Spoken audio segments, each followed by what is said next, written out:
Esse episódio do podcast Cinemação conta com a parceria do Topázio Cinemas. Localizado nos 2 principais shoppings da cidade de Indaiatuba, o Topázio conta com 9 salas e uma programação muito diversificada, capaz de agradar a todos os públicos, além de alta qualidade de imagem e som. Acesse topaziocinemas.com.br e aproveite a melhor programação do interior de São Paulo.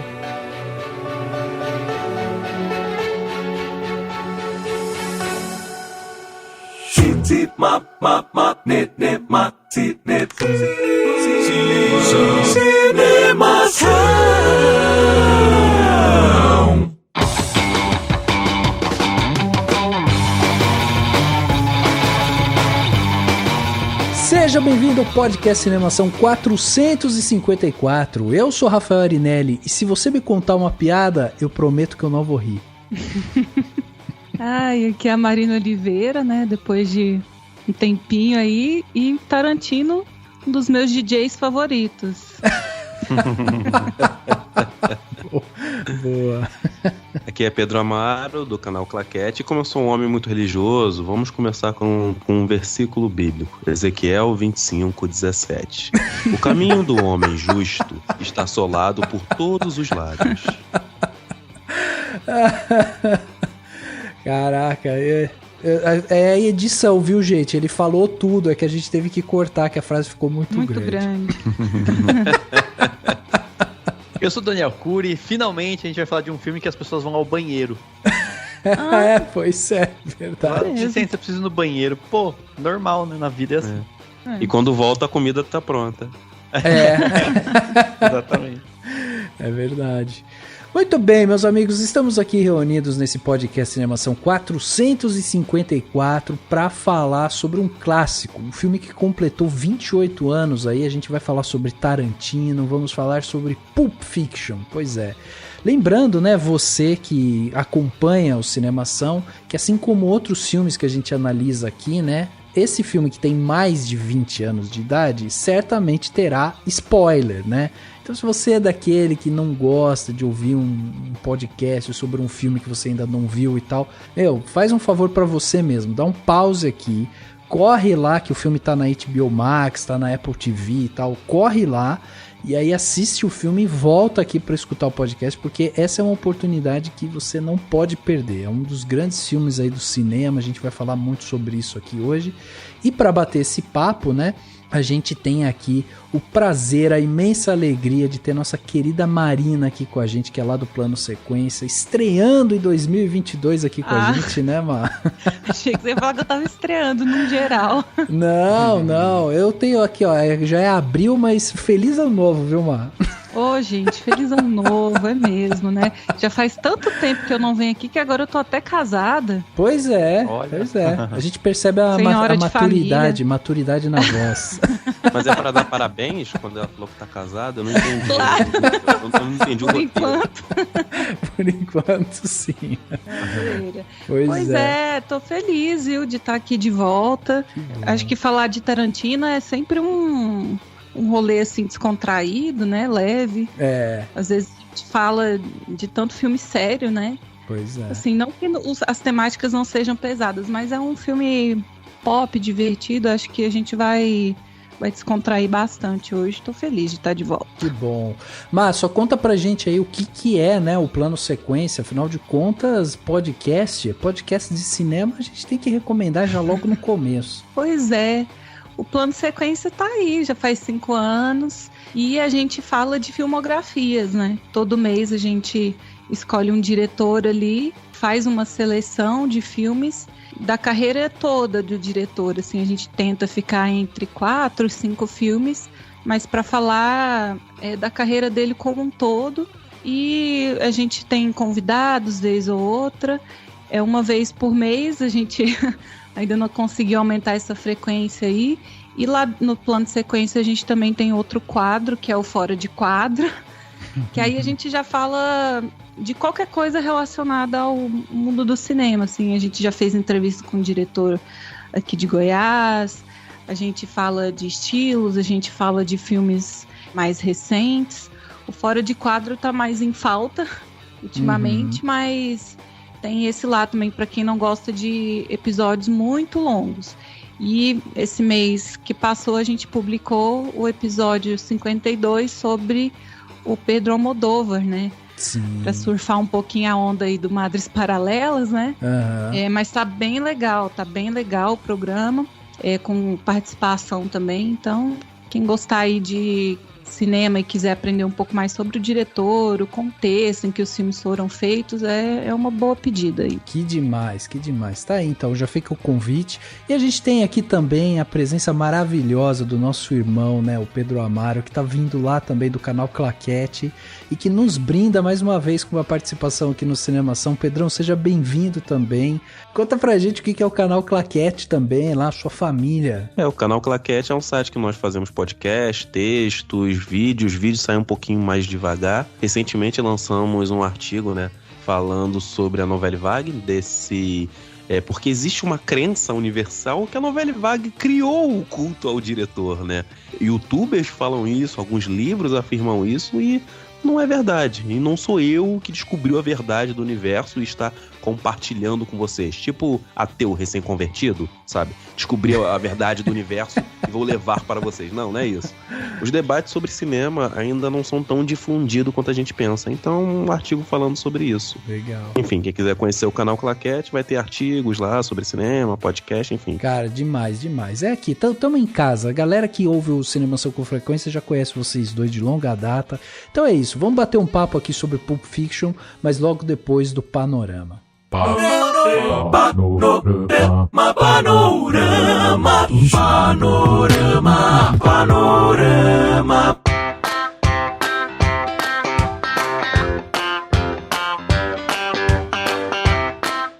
Hoje é dia de clássico, e dia de clássico é dia de comentário. Afinal de contas, agora não tem desculpa, né? Você não pode dizer, não assistiu o filme. Não, esse filme aqui provavelmente você assistiu, você tem uma opinião sobre ele, nós queremos saber qual é a sua opinião. E para isso, basta você mandar pra gente um e-mail, né? O nosso e-mail é contato@cinemação.com, ou no post desse podcast aqui você vai encontrar um espaço ali de comentários. E aí você pode mandar o que você acha de Pulp Fiction. É seu filme favorito, por exemplo, do Tarantino? Ou não? É seu filme favorito do Tarantino, Dani? Olha, só não é porque depois ele amadureceu e fez coisas mais, digamos, mais virtuosas. Então, não. Mas é um filmaço. Adoro. É um filmaço, pois é. Então tá aí, manda aí seu comentário dizendo se você acha que é bom, se é ruim e tal, o que você acha, né, de Pulp Fiction. Além disso, né, fica também o convite para você acompanhar o nosso podcast aqui em todos os agregadores aí de podcast, né? Você pode seguir a gente no Spotify, assinar na Apple Podcast, se inscrever no Google Podcast ou no Castbox e favoritar no Deezer.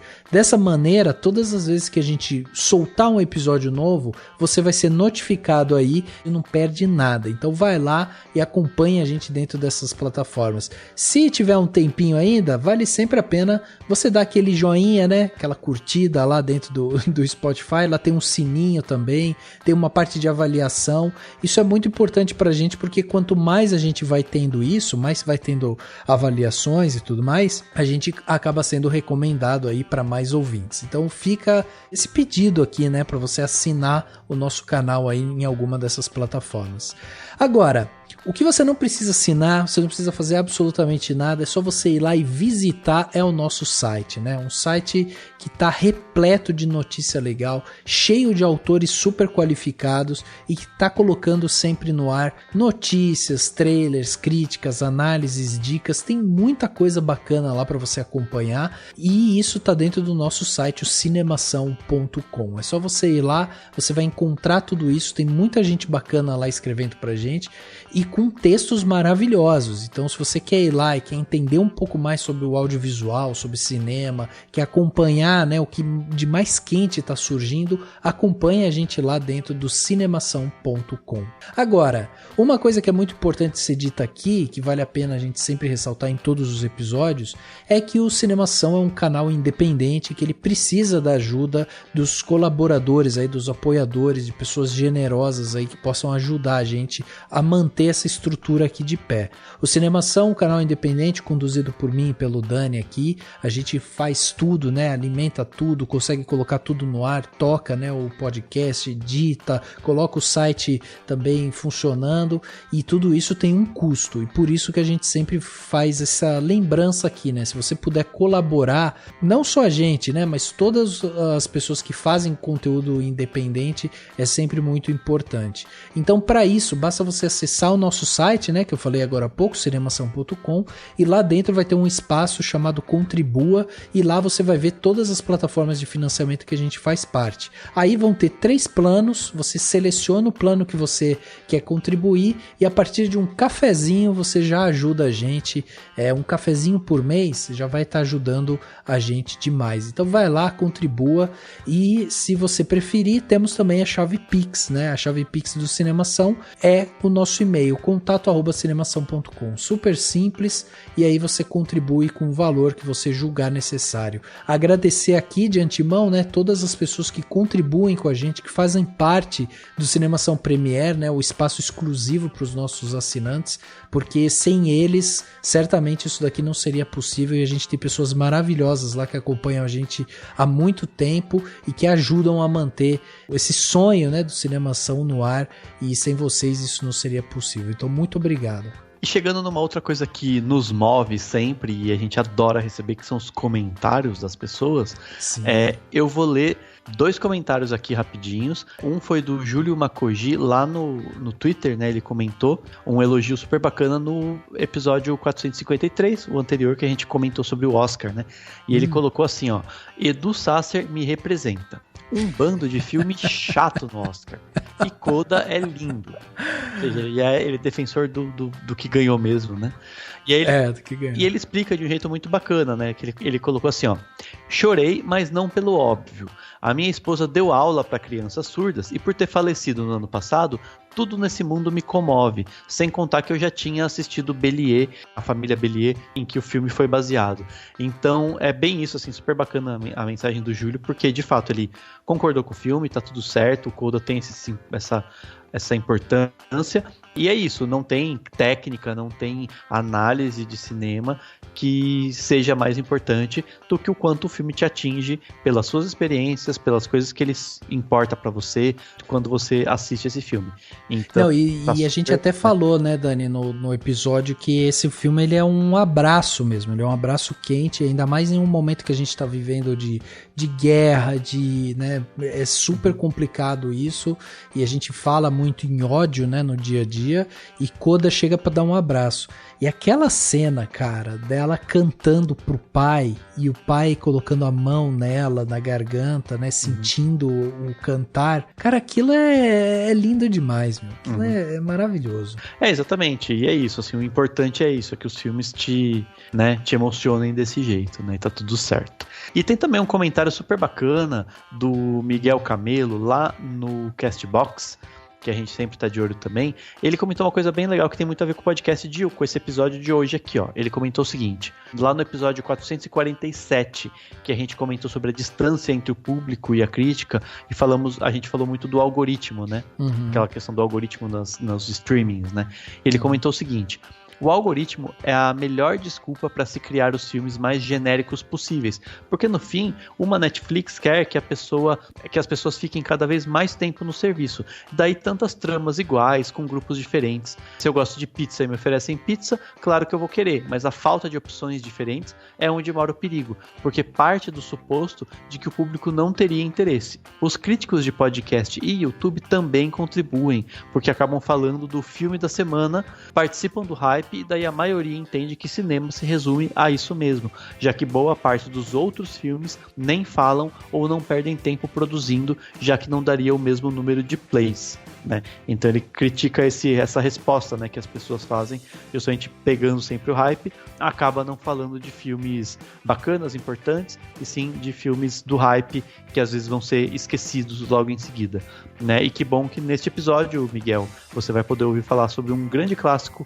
um filme importante e que não tá no hype, porque afinal de contas a gente não fica seguindo só aquela diquinha lá da Netflix pra você ficar grudado na tela.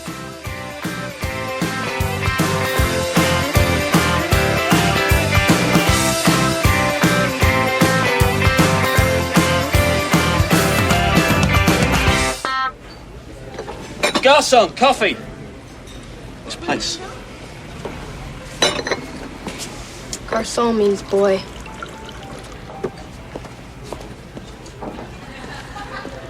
This place?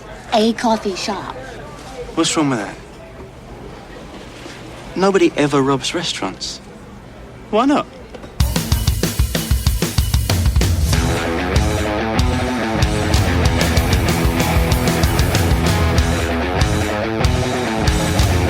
Chegava aos cinemas americanos no dia 14 de outubro de 1994 o filme Pulp Fiction, porque no Brasil o filme chegou no dia 8 de fevereiro de 95. Esse foi o segundo longa-metragem do Quentin Tarantino e o filme teve um orçamento aí de 8 milhões de dólares e até hoje o filme já arrecadou 212 milhões de dólares. É isso que vocês ouviram. O filme teve um orçamento de 8 e arrecadou até hoje 212 milhões. É um bom investimento, né? Esse filme foi um bom investimento, com 20 anos, né, de investimento aí. A sua primeira exibição foi feita no Festival de Cannes em 1994 e rendeu o Palma de Ouro, né, prêmio de maior prestígio do festival. E no Oscar, ele foi indicado aí, ele teve 6 indicações, né? Teve melhor ator coadjuvante, melhor atriz coadjuvante, melhor diretor, melhor edição e melhor filme. E o filme levou ainda o Oscar de melhor roteiro original. E certamente isso vai ser uma das pautas aqui que a gente vai traçar, né? Porque o roteiro desse filme é realmente maravilhoso. E para quem não conhece o filme, ele conta aí algumas histórias meio que em paralelas, mas que vão se conectando, né? Então a gente tem de um lado o Vincent e o Jules, que são 2 assassinos profissionais que trabalham em cobranças para um gangster chamado Marcellus. E enquanto isso a gente também acompanha a vida do Butch, que é um pugilista ali que acaba rompendo um acordo justamente com esse gangster e aí ele precisa tentar resolver esse problema e a gente vai, né, entendendo ali. O filme ele é contado de uma forma não linear, então as coisas vão se conectando ao longo da história. Dani, diz pra gente então, além de Tarantino, e tem nomes muito legais aí que compõem o filme, uma galera que tava até no auge ali, né? Sim, exatamente. Na verdade, assim, o Pulp Fiction foi o filme do ano praticamente, né, em 94, né?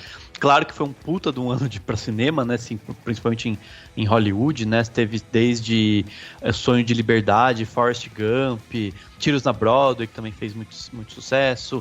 Foi o ano de 4 Casamentos e um Funeral. Foi o ano que o Jim Carrey tava bombando com Máscara, Ace Ventura, Debi Lloyd, 3 filmes num ano só, né, tal. Então, assim, foi um ano cheio de grandes filmes. Se você for ver lá os indicados ao Oscar, você vai ver nomes que são lembrados até hoje, filmes que são lembrados até hoje. Mas o Pulp Fiction começou praticamente o ano ganhando a Palma de Ouro, né, lá no Festival de Cannes. E a situação era muito engraçada, porque o Tarantino tinha chamado a atenção de todo mundo lá com os Cães de Aluguel, e tava naquela coisa, na época se falava um pouco, não sei se ainda hoje tem, do que eles chamam de síndrome do segundo filme. Tanto que o Tarantino até chegou a cogitar, intitular o filme de Não É Tão Bom Quanto o Primeiro, uma coisa assim, né, pra tipo, dizer assim, esse filme não é tão bom quanto o primeiro, porque se dizia que o segundo filme de um diretor não ia ser tão bom assim. Então ele veio com essa pecha, né, nele, assim. Mas ele veio com a direção do Tarantino, né, que tinha lá basicamente o Cães de Aluguel, tinha um outro filme anterior, né, e um roteiro antes até, mas, enfim, tava no comecinho aí, né, do Tarantino, da carreira dele. O roteiro ele assina com o Roger Avery, com quem ele também tinha feito o Cães de Aluguel e o Amor a Queima-Roupa, né, que é um filme de direção, acho que do Tony Scott, se eu não me engano, que, enfim, que eles tinham lançado, e com a montagem da Sally Menke. A Sally Menke foi montadora parceira do Tarantino com o Cães de Aluguel, depois ela vinha com o Kill Bill, Jack Brown, né, depois aqui do Pulp Fiction ela viria com esses filmes, até o Bastardos Inglórios, ela infelizmente faleceu, né, logo em seguida, e aí ele mudou de montador. Quem disse que ela tem direito de morrer, né? Eu não fui consultado sobre essa morte dela, eu acho um absurdo. Exatamente. Eu espero que até uma Shoemaker não tenha também essa ideia, que eu não aguento. 2 primeiras eu não aguento. E assim, não, gente que nunca morreu tá morrendo agora. A fotografia desse filme é do Andrei Sekula, que tem vários filmes de tudo que você imaginar e tinha feito Cães de Aluguel também, com Tarantino. E o design de produção, que eu acho que é algo a se comentar aqui, importante aqui no Pulp Fiction, foi do David Wasco, que também veio a fazer Kill Bill, Bastardos Inglórios com Tarantino, veio a fazer recentemente os 50 Tons de Cinza, La La Land, entre vários outros filmes, como designer de produção, né? E aí no elenco a gente tem, é interessante porque a gente tem o John Travolta, e o John Travolta foi o grande comeback do John Travolta naquele momento. Não que ele não estivesse fazendo muitos filmes, ele tinha acabado de fazer até aquela trilogia, e eu lembrei dela, falei, gente, eu assisti acho que todos esses filmes na minha infância, que é aquele, Olha Quem Está Falando, aí teve 3 filmes da trilogia. Olha Quem Está Falando Agora, olha quem está falando de novo e tal. Teve vários. Mas ele tava num momento meio tido como, sabe assim, de queda na qualidade da atuação, segundo as pessoas e os críticos e tal. Então esse foi um grande retorno dele, né? E tem também, claro, o Samuel L. Jackson, a Uma Thurman, o Bruce Willis, o Ving Rhames, que faz o Marcellus Wallace, né, o vilão do filme, digamos assim. Tem a Rosanna Arquette, o Eric Stoltz, o Tim Roth, a Amanda Plummer, a Maria de Medeiros, o Christopher Walken e o Steve Buscemi. O Steve Buscemi, inclusive, faz uma participação muito rápida e tem gente que até hoje descobre que era ele, né? O garçom lá do... Mas, assim, eu acho... E é legal, assim, tem algumas historinhas, né? Tipo assim, o John Travolta demorou pra se escolher ele, teve vários atores que queriam tal. O Samuel Jackson também diz que ele foi muito bem no teste, mas daí o cara que faz o garçom lá no barzinho lá do Marcellus, né, fez outro teste muito bom, aí o Tarantino meio que falou, faz de novo o teste, senão você vai perder o trampo e tal, né? Então teve essas coisas assim. Dizem que ele não foi muito bem no primeiro, mas o Tarantino disse que fez o papel do Julius pensando no Samuel Jackson, né? Sim, mas o porto-riqueiro acabou passando na frente no teste. Exatamente, aí ele meio que insistiu e tal, né? A Uma Thurman também demorou, foi acho que insistência do Tarantino, ele queria ela também, e antes se cogitaram-se várias atrizes da época, assim, que estavam famosas na época e tal. E é bom falar, Dani, que a Uma Thurman, durante muito tempo, o próprio Tarantino já afirmou isso, que era a espécie de, entre aspas, loura perfeita dele. Ele falava que era a minha atriz favorita, tanto que, né, ela participou na maioria dos filmes dele nesse período. Exatamente, acho que foi aí, né, que começou, então acho que ele... E foi bem isso, assim, diz que ele insistiu bastante pra ela... Chegou a ler o roteiro pra ela no telefone, pra ela aceitar. E tem uma história engraçada também, que é a Maria de Medeiros, né, que é uma atriz portuguesa. Tem muitos filmes americanos, muitos filmes, enfim, em várias línguas, né, que ela faz. Acho que em francês também. O Tarantino, né, conheceu a Maria de Medeiros em eventos, né, em festivais de cinema. Então é a prova da importância do networking, né, para as pessoas fazerem. Não é ela que estava fazendo novela aqui no Brasil? Não sei se ela fez novela, mas ela já fez filme brasileiro, se eu não... Né, ela estava fazendo aquele Verdades Secretas, eu acho. Pode ser. Porque ela faz filme, tipo, tudo que é país que você imaginar, assim. Acho que se ela sabe falar a língua, ela faz. Né?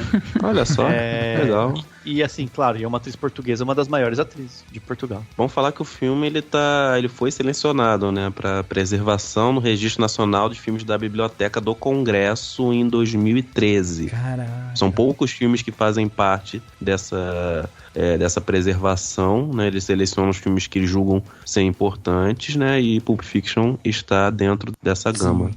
Não, e vocês sabem que fazia muito tempo que eu não via o filme, e aí eu já tinha entrado um pouco naquele aspecto muito comum, né, de quando você lembra do filme com algumas cenas, assim, né? Então, já tem aquelas cenas icônicas, né, da dança, da cena do hambúrguer, né, com Samuel Jackson e tudo mais, mas quando eu tava reassistindo, eu fiquei muito impressionada que todos os memes que o filme criou, eles acontecem no primeiro ato, né? Aquela coisa do John Travolta perdido, a dança, o hambúrguer, tudo no primeiro ato. E aí eu fui assistindo falando, caraca, mas já vai gastar já todos os memes. Você pode criar mais, soltar por aí. Isso diz muito também sobre o diretor, porque eu até brinco, na verdade não sou eu que falo, meu professor, o Vitor Van Hausen, que Tarantino, ele tem algo interessante quando a gente pensa ou discute o diretor. Todo mundo que gosta de cinema tem alguma informação sobre ele. Dificilmente você vai pegar alguém que não saiba algo do Tarantino, independente se a pessoa gosta ou não. porque é um cara que ficou muito pop. Sim. E o Pulp Fiction foi isso, né? Acho que foi, apesar do Cães de Aluguel também ter feito sucesso, foi meio que a entrada do Tarantino nesse mundo pop, né? Nesse fazer cinema sobre olhando pra si mesmo, não sei, ele tem uma coisa meio de, né, o cinema sobre o cinema, que é como se o filme tivesse noção de ser um filme, né? Assim. Sim, o Cães de Aluguel é o filme que lança Tarantino pro mundo. Só que o filme que realmente faz ele ser respeitado e todo mundo querer trabalhar com ele é o Pulp Fiction. Tanto que o Cães de Aluguel, muita coisa... Tem um documentário que fala sobre Tarantino, que muita coisa no Cães de Aluguel foi improvisada, desde o design, figurino, por exemplo, o Harvey Keitel teve que trazer a própria roupa para poder trabalhar. No momento, Tarantino emprestou uma calça para ele usar, tanto que ele brinca até no documentário, a calça não é da mesma cor da camisa, a calça é mais marrom, é um pouco mais marrom e a camisa é preta, né? É muito cinema curioso de guerrilha, isso. né? A primeira mas eu acho cena filmada do Cães de Aluguel é em Sundance, né? Que o Tarantino tava lá e filmou, não foi na produção. Não foi no estúdio.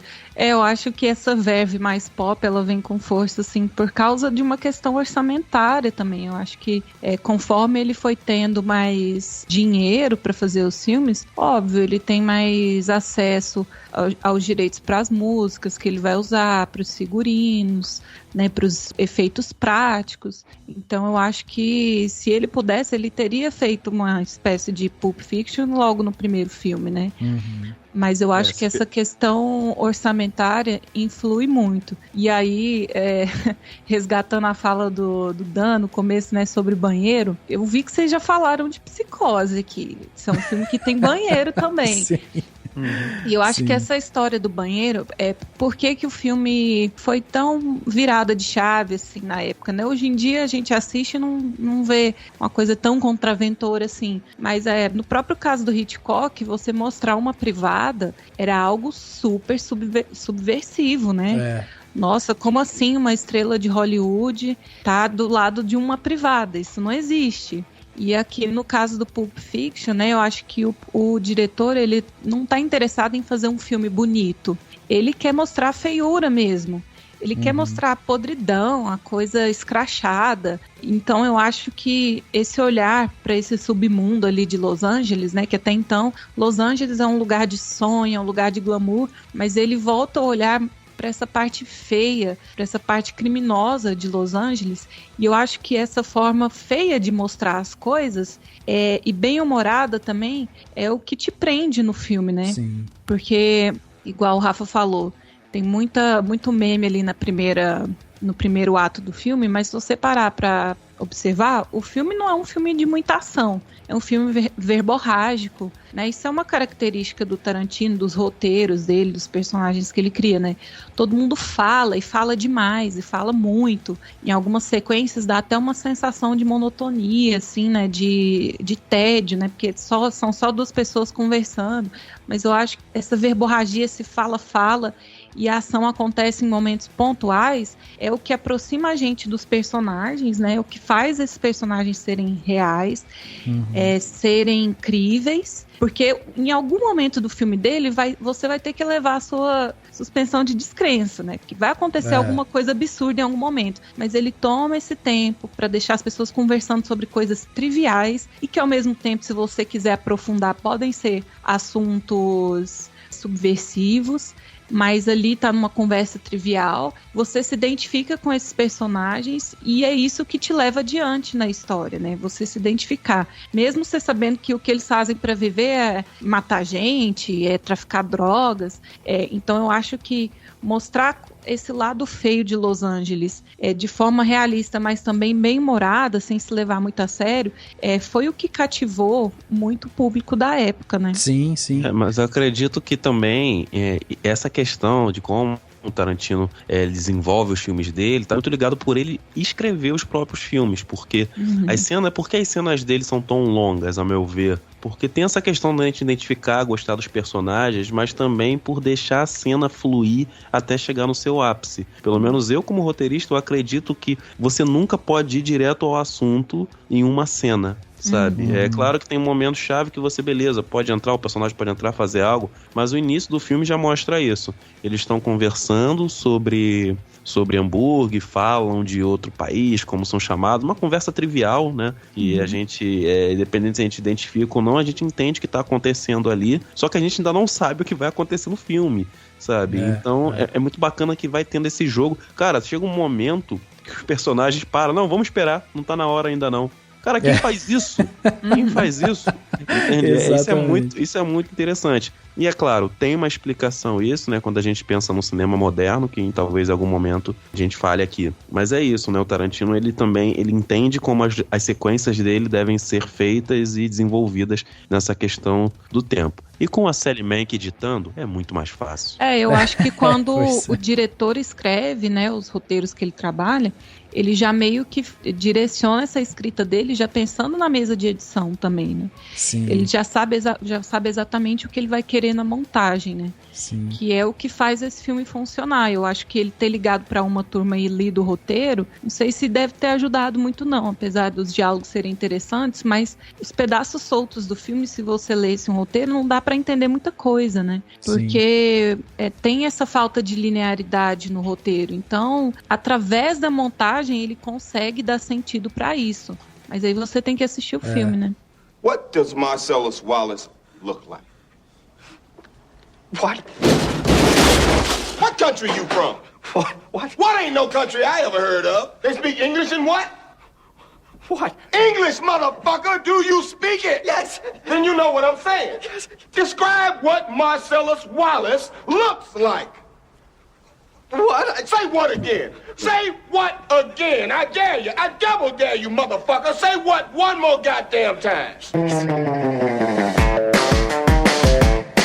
Várias coisas que vocês comentaram que é interessante. Uma delas é que quando a gente fala sobre essa coisa do ritmo, né, do filme, é óbvio que a gente vê que o Tarantino vai beber muito da novela vague, né, que é um movimento que ele gosta muito, né? Ele sempre bebeu muito do cinema e tal, é um cara que gosta, que estuda, que entende e tal.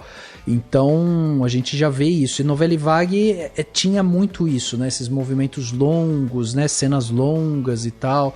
Então, essa construção vem muito desse estudo também. Tem uma coisa interessante, só uma observação, quando vocês estavam falando da questão do banheiro, que eu acho legal, é que aqui a gente já começa a ver um ponto desse roteiro que é muito bem amarradinho, né? Ele, como eu falei até no começo, ele não é linear, então a gente precisa prestar muita atenção porque uma história vai conectando a outra, você tá em tempos diferentes ali, no final você consegue entender o todo, né? Mas uma coisa interessante é que ele usa ali um gatilho narrativo, que é o seguinte, no caso do Vincent, que usa o banheiro, ele vai no banheiro 3 vezes, e nas 3 vezes que envolvem a ida do Vincent ao banheiro, acontece alguma coisa. É sempre um gatilho que vai acontecer alguma coisa. Então a gente tem a primeira vez que ele vai no banheiro quando ele tá com a Mia, né? E ele vai no banheiro na casa dela, e aí ele fica lá ensaiando, que ele vai sair e tal, e ela acaba tendo a overdose. Depois a gente tem uma outra cena que ele vai pro banheiro, e quando ele sai do banheiro ele é morto, né? E aí a gente tem a terceira cena dele, quando ele vai pro banheiro e ele sai,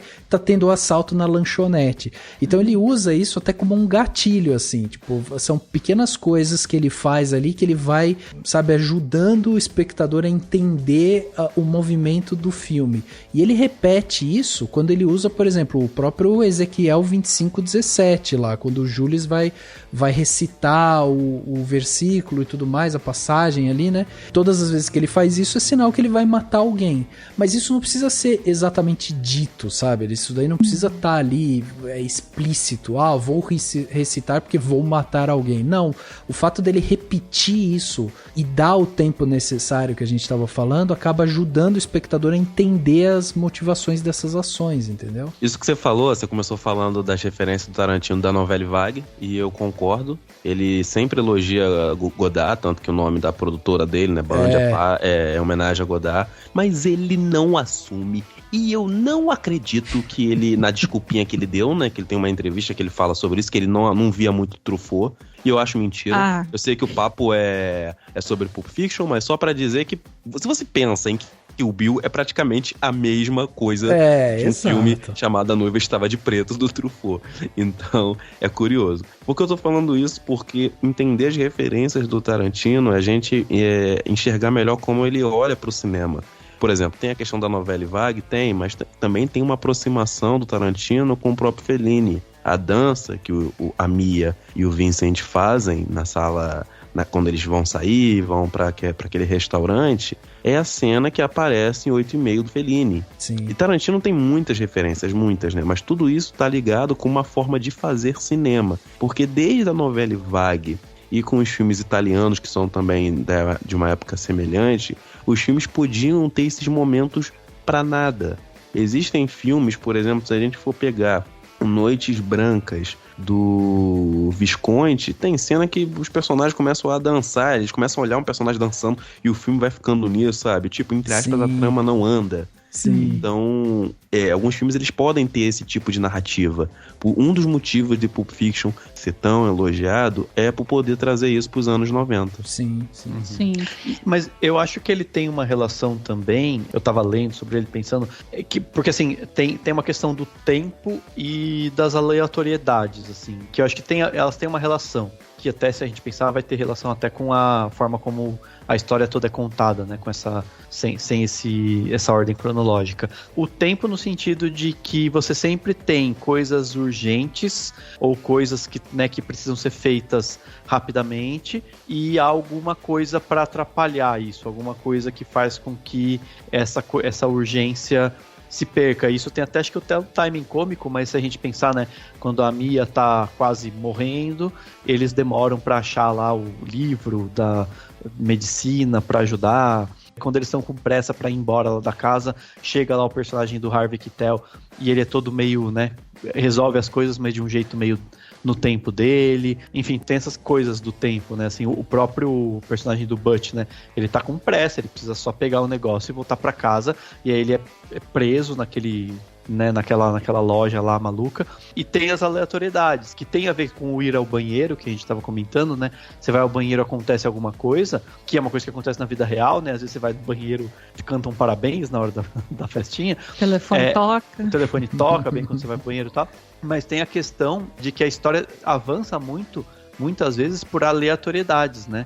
No caso do Butch, ele encontra lá o cara no semáforo, ele do nada, né, vai pra loja lá e cai numa loja que tem um sádico maluco que é dono da loja e que tá lá e que acaba prendendo ele e o Marcellus Wallace. A própria ideia das balas, né, assim, o Julius entende como uma mensagem divina, mas também pode ter sido uma aleatoriedade, né? E até a morte lá do rapaz, né, que o cara mata sem querer no carro lá, que é uma cena que é meio surpresa, mas ao mesmo tempo é engraçada, né? Acho que tem esse timing que ele consegue dar mesmo para as coisas mais violentas. Isso tudo, acho que tem uma relação. O filme, ele, de uma certa forma, tá tratando disso, né? Das aleatoriedades da vida e de como as coisas acontecem no tempo delas, quer você queira, quer não, embora tenha escolhas a serem feitas, né? Porque o Julius representa a pessoa que faz uma escolha de sair da vida da criminalidade e tal, né? Eu acho que essas aleatoriedades, né? As forças naturais e tal, isso me remete muito também ao cinema dos irmãos Coen, por exemplo. Assim, eu acho que é um exercício para você voltar a olhar para os personagens, né? Eu acho que isso é um estudo de personagem interessante. Coisas acontecem. Como que cada personagem vai reagir, né? Diante daquilo. Uhum. Então você vê o personagem do Travolta, ele sempre tem um comportamento, uma reação quase que inversa a do Samuel L. Jackson, né? Então eu acho que quando o cinema traz isso, assim, é muito pra gente atentar o olhar pros personagens, né?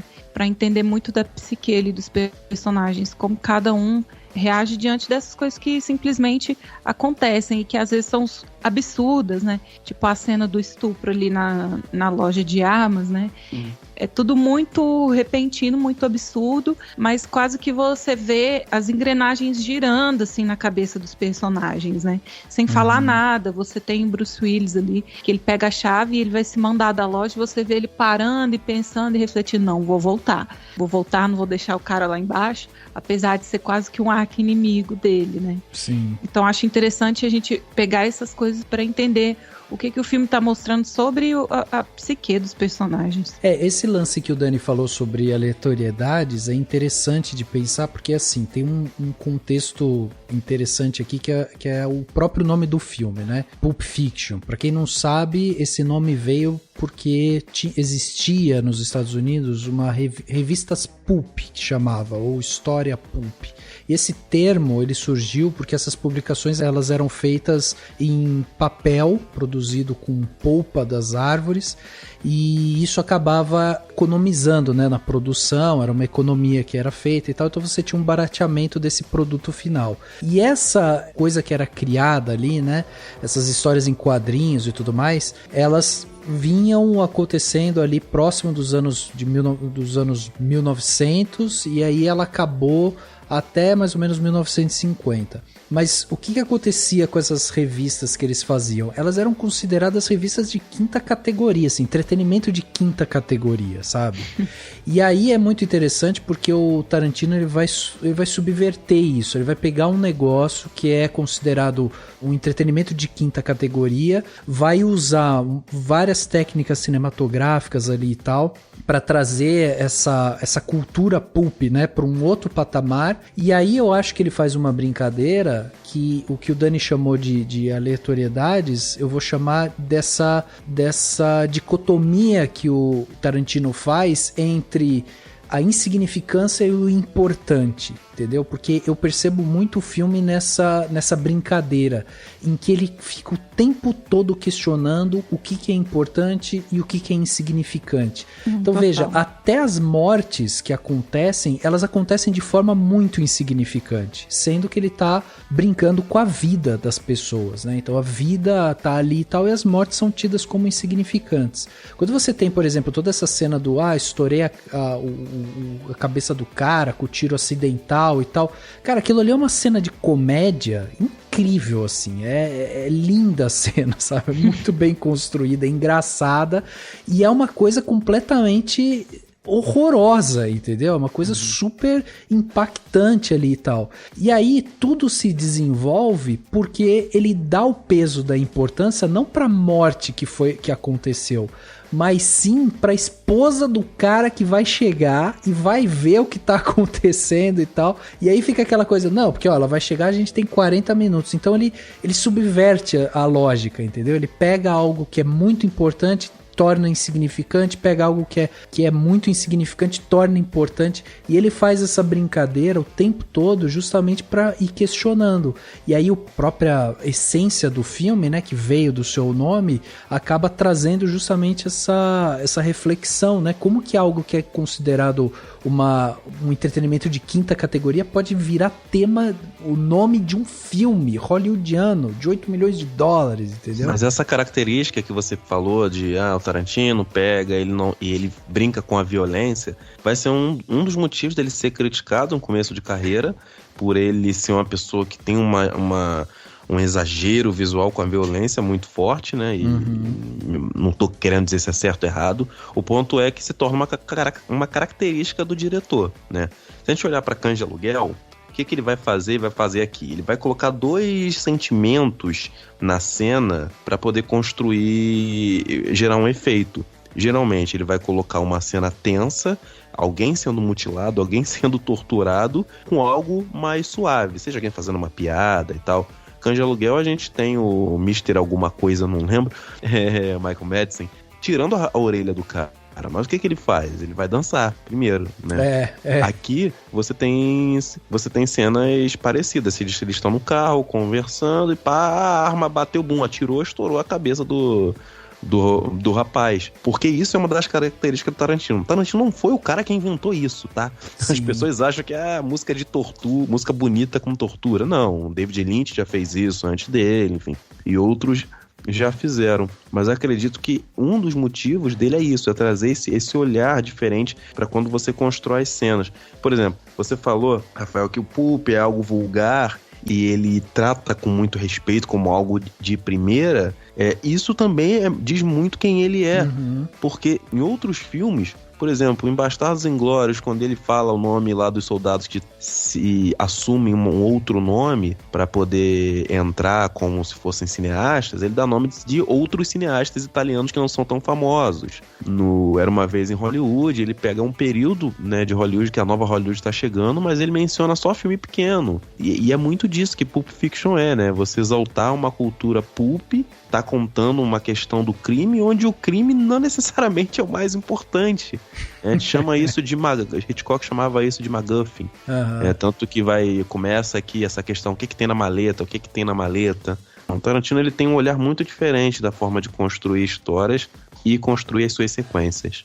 Eu acho que essa balança que ele faz entre o que vale a pena ser discutido ou não, o que tem importância ou não tem importância, é ao mesmo tempo que me soa como uma crítica social mesmo, assim, em relação à nossa seletividade, né? Como a gente tem um olhar muito seletivo às vezes, né? Às vezes é bom você ver uma cena de um bandido morto e do mocinho não. E a gente faz esse juízo de valor, de quem merece morrer ou não, quem merece sofrer ou não.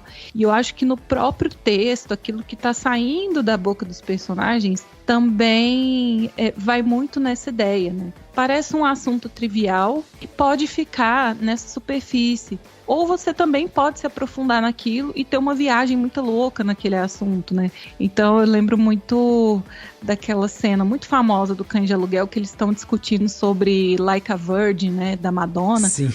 De uma forma ridícula, mas é uma música importante para a cultura pop, que fala muito sobre a liberdade sexual da mulher e o papel que a Madonna teve dentro disso. Então, você pode ir por esse lado de achar que ele tá fazendo uma crítica social foda e só que nas entrelinhas, ou não, é simplesmente aquela coisa trivial que os personagens estão conversando mesmo, e fica nisso. Você vai julgar, você com seu olhar de espectador vai assistir isso e vai dizer se aquilo é importante ou não. Uhum. E isso também nas ações, né? Nas coisas que acontecem durante o filme. Martin and Lewis. Vanilla Cup.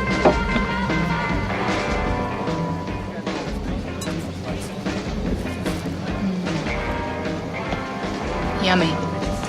You think I can have a sip of that? Be my guest. I gotta know what a $5 shake tastes like. You can use my straw. I don't have cooties. Yeah, but maybe I do. Cooties I can handle. All right.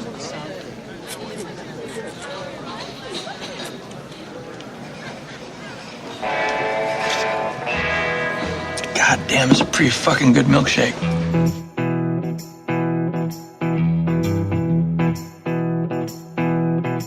Curioso até pensar, por exemplo, eu gosto muito como eles constroem o personagem do Marcellus Wallace, né, como alguém violento demais, sem nunca mostrar, né, o que ele faz. Pelo contrário, ele sofre, né, violência. E eles fazem isso, obviamente, por meio dos diálogos super bem escritos. Então você vai vendo que ele matou um cara só porque fez massagem no pé, né, tem aquele papo lá.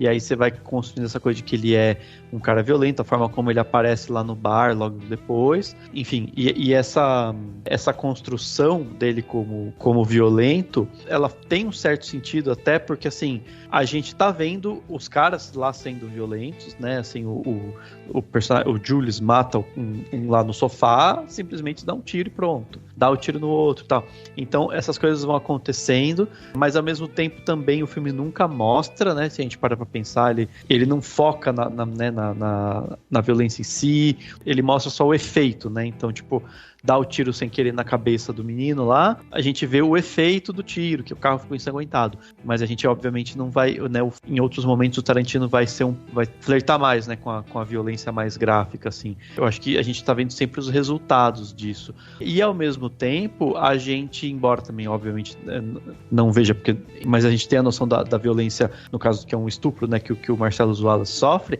e depois também ele verbaliza a violência que ele vai fazer com o cara que cometeu aquilo com ele pra se vingar e tal. Enfim, eu tô falando isso porque eu acho que é também a forma como ele faz, né? Ficando também no verbalizado e nos efeitos daquilo, e ele nunca mostra. E aí acho que um outro elemento que não seria tão violento, mas ao mesmo tempo representa a maneira como o Tarantino escolhe mostrar essas coisas, é o momento que eles conseguem, digamos que, ressuscitar a Mia Wallace, a personagem da Uma Thurman, porque a gente também não vê a agulha, né, daquela injeção entrando, a gente só vê ele preparando, e aí de repente corta e a gente tá vendo ela acordando com aquele susto.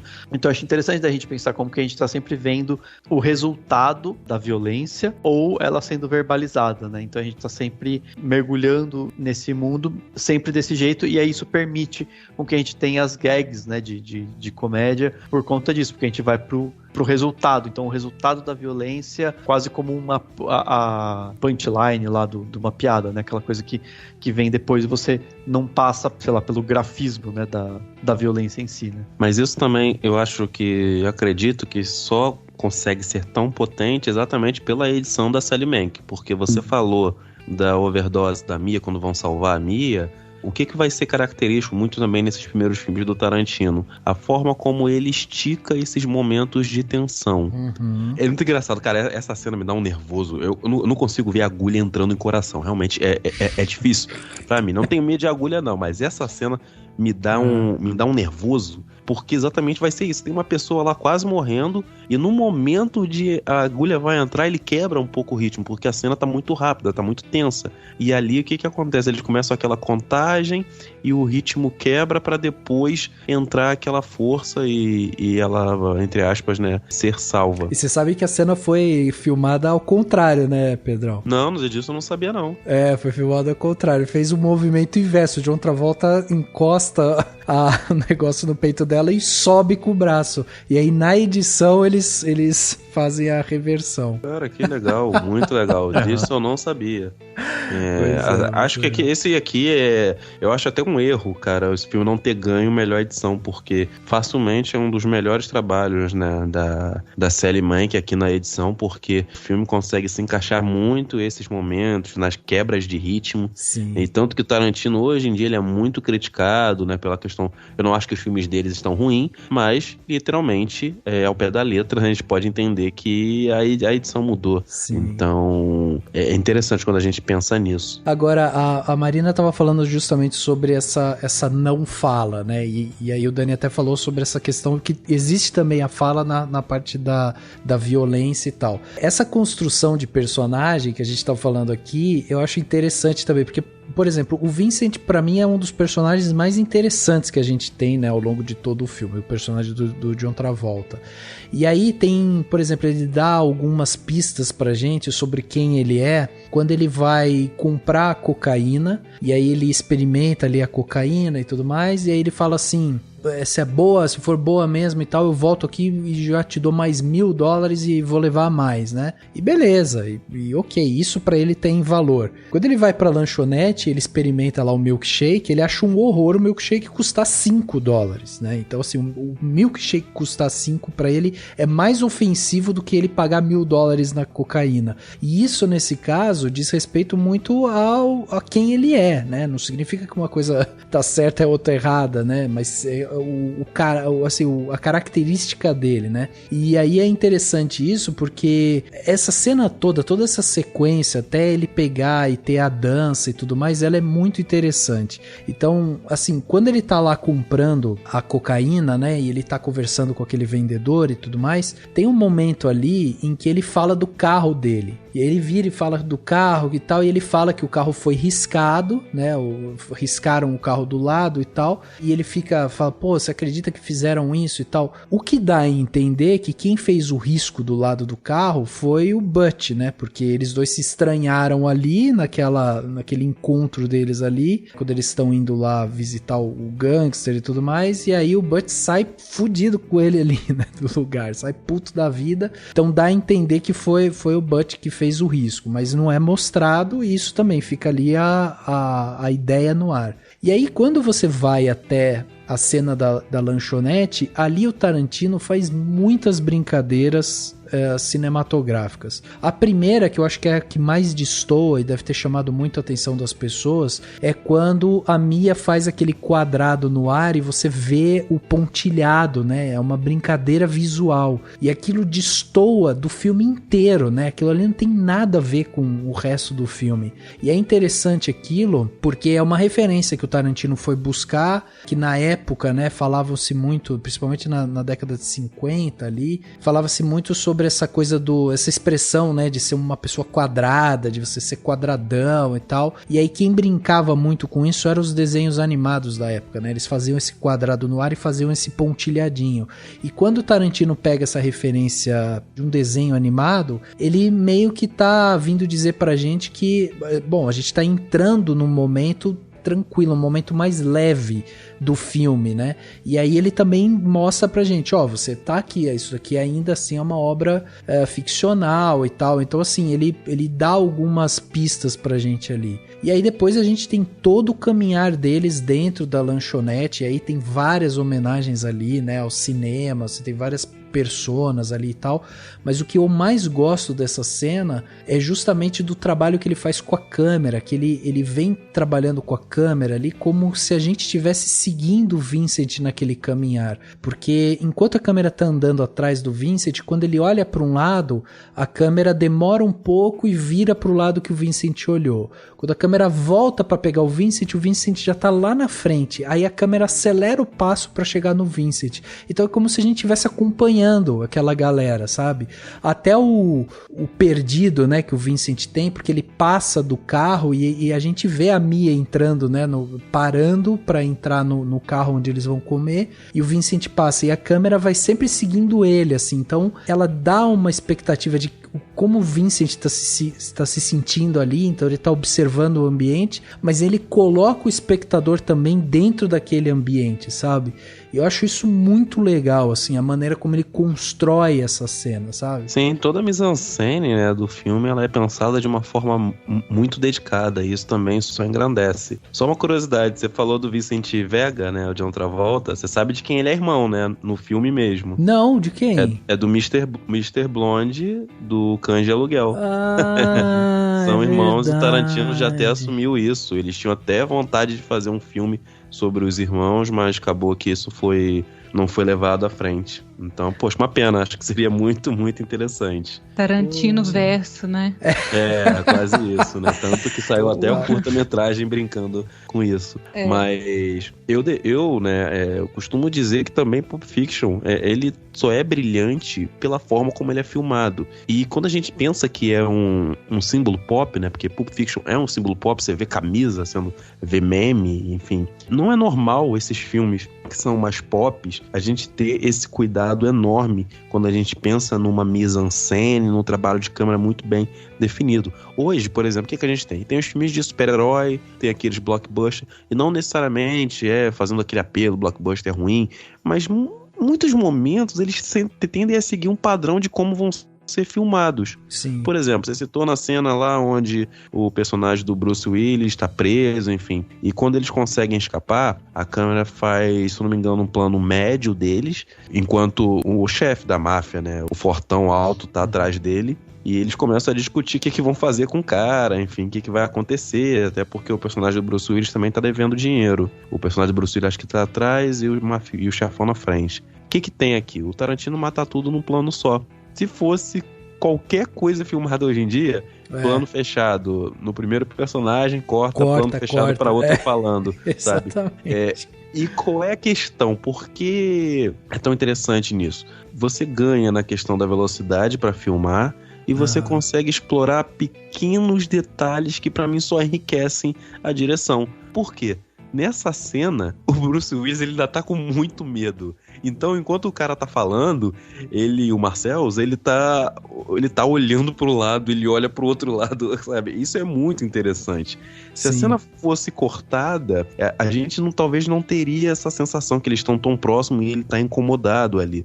Talvez ele estaria olhando até pro outro personagem. Então, tem várias cenas que a gente pode destacar que o Tarantino, ele tem um cuidado na montagem dos planos que reforça muito o que tá se passando ou para onde os personagens vão olhar. É uma mise-en-scène muito, muito bem trabalhada. O próprio diálogo, né, do Vincent com a Mia na lanchonete, ele tem uma coisa no começo, eles estão meio que nos cantos, né, da tela, assim, eles não estão enquadrados de uma maneira super harmoniosa, e aí vai se harmonizando até o momento que eles vão dançar, né? Sim, que também sim, não deixa sim. de ser uma referência, você comentou, né, dos filmes, acho que do Visconti, que você falou, né, que tem pessoas dançando. Sim, embora essa cena dançar. seja do 8,5.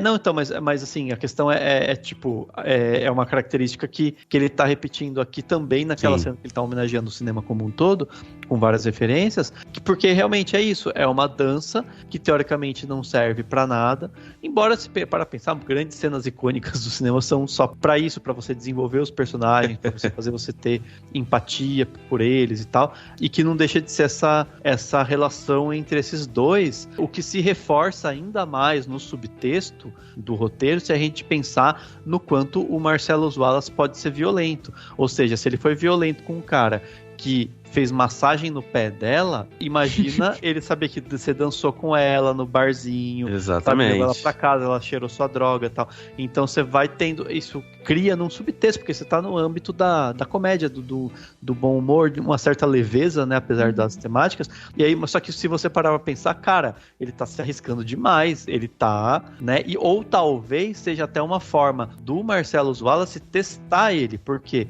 aparentemente, pelo que a gente vê, né, no diálogo dele com o Julius no começo do filme, o Julius é mais experiente, é o cara que faz a coisa do jeito que tem que fazer, manda bem, né, é o capanga perfeito. O Vincent acabou de voltar de uma viagem, dá a entender que ele foi preso e tal, então ele ainda tá começando nessa organização, nesse grupo, e aí é como se fosse também um teste dele fazer assim, deixa eu falar pra ele cuidar da minha mulher, porque dependendo do que aconteceu, eu já sei se eu confio ou não nele, né? Então acho que tem esses dois subtextos que dá pra gente ver, então dependendo de como você estiver vendo o filme, você pode estar tenso, você pode falar, cara, ele tá dançando com essa mulher, e isso pode dar merda, né, assim, isso pode dar coisa errada. E só deixar claro, eu não sou problema de filmar corte pra lá, corte pra cá, quando não tem diálogo, não. Meu problema é só a pessoa fazer isso o tempo todo, cara, tipo Bohemian Rhapsody, né, que beleza, sai impactado, teve todo o negócio, mas o filme é só isso. Corta pra lá, oi, boa noite, oi, bom dia, sabe? É isso.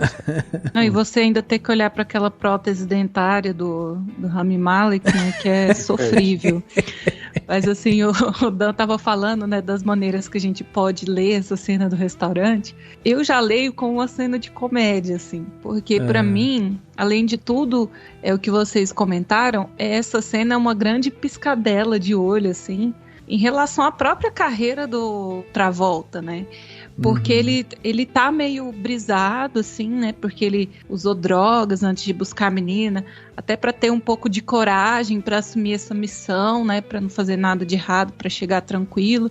E conforme eles entram nesse universo, anos 60, né? Dança de salão, Elvis, Marilyn Monroe, a cena toma esse tempo para ele ir divagando, entrando nesse universo, e ele entra achando tudo muito ridículo, muito esquisito. Você vê no olhar dele que ele não tá se reconhecendo ali, o que é uma grande ironia, porque isso foi parte da carreira dele, né? Ele vem do Grease, ele foi muito essa figura meio James Dean, né? Elvis Presley, desse cara do topete, da jaqueta preta. Sim. Então, ao mesmo tempo que ele tá se fazendo de desentendido ali, que não tá entendendo essa brisa anos 60, conforme a cena progride, ele vai se adentrando cada vez mais nesse universo, ele vai criando uma familiaridade ali. Então, são os elementos aos poucos que ele vai gostando ali. Aí tem o milkshake e tal, que culmina na dança, que é onde ele se solta e ele se entrega, assim, meio que fazendo as pazes, eu acho, até com a própria carreira, né? É claro que isso cria em mim uma expectativa de que ele vai fazer uma super dança, né? A lá embalos de um sábado à noite, né? Mas até essa expectativa é meio que quebrada, assim, que eles fazem uma dança simples, mas que é um momento em que ele meio que se reconecta com esse passado da carreira dele, né, que envolve tudo isso, envolve dança, envolve pares amorosos, envolve anos 60 e tal, E aí a cena tem um fade, assim, é meio como se aquele sonho estivesse se dissolvendo, sabe? Então, essa cena pra mim é uma cena engraçada. Pra além de tudo, da leveza e tudo mais, eu acho engraçado porque é meio que um deboche, assim, não se levando tão a sério, né? O Travolta não se levando tão a sério, ele rindo da própria trajetória dele, se divertindo com aquilo. Marvin, what do you make of all this? Man, I don't even have an opinion. Well, you gotta have an opinion. I mean, do you think that God came down from heaven and stopped... Oh, what the fuck's happening? Oh, man, shit, man. Oh, man, I shot Marvin in the face. Why the fuck you do that? Well, I didn't mean to do it. It was an accident. Oh, man, I seen some crazy-ass shit in my time, but this... Chill out, man. I told you it was an accident. He went over a bump or something. Hey, the car ain't hit no motherfucking bump. Hey, look, man, I didn't mean to shoot the son of a bitch. The gun went off. I don't know why.